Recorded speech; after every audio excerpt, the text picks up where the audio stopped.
I was on flying across country one day from LA to Baltimore, and I'd been on the plane all day, right? I get off the plane, it's 4 o'clock, I'm hungry. I went up to one of those grab-and-go food places, and I grabbed a banana.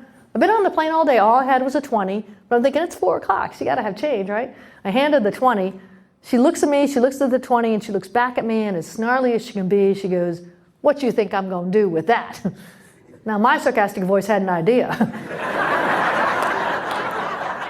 I was tired and hungry. I was angry. But I didn't say it because the banana wasn't worth it. Her name badge, I'm not making this up, her name was Joy.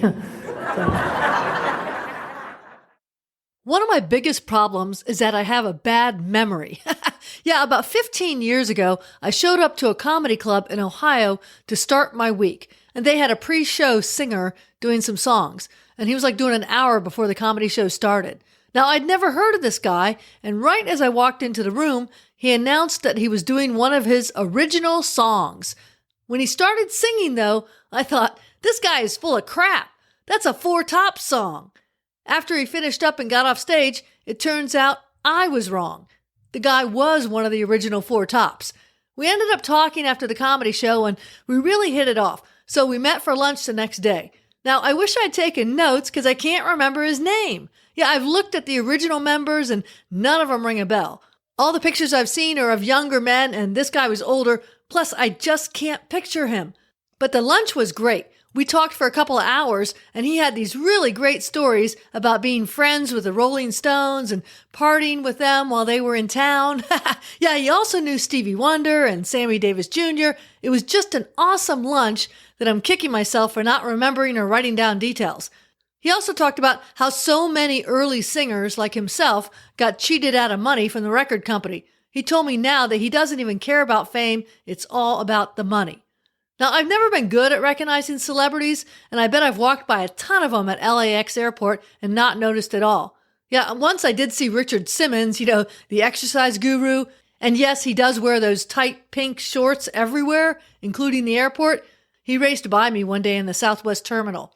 And another time, I was standing in the cab line at LAX really late at night after a long day of travel. There was this real tall guy next to me.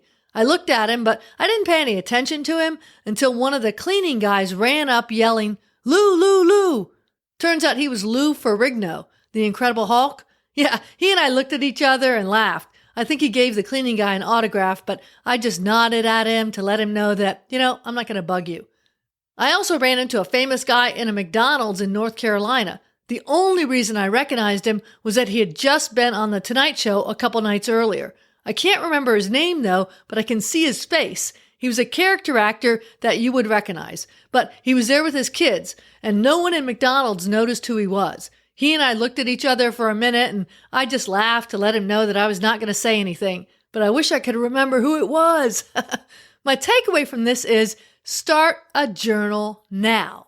That's what I would tell my younger self. Regardless of what you do for a living, it'll be fun to look back on as you get older, even though you may be the only one who cares about it, because you will forget so much if you don't write it down or record it somehow. So start a journal now.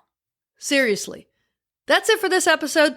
Thanks for listening. Feel free to check out my website, theworklady.com. This is Jan. Take care and enjoy your journey.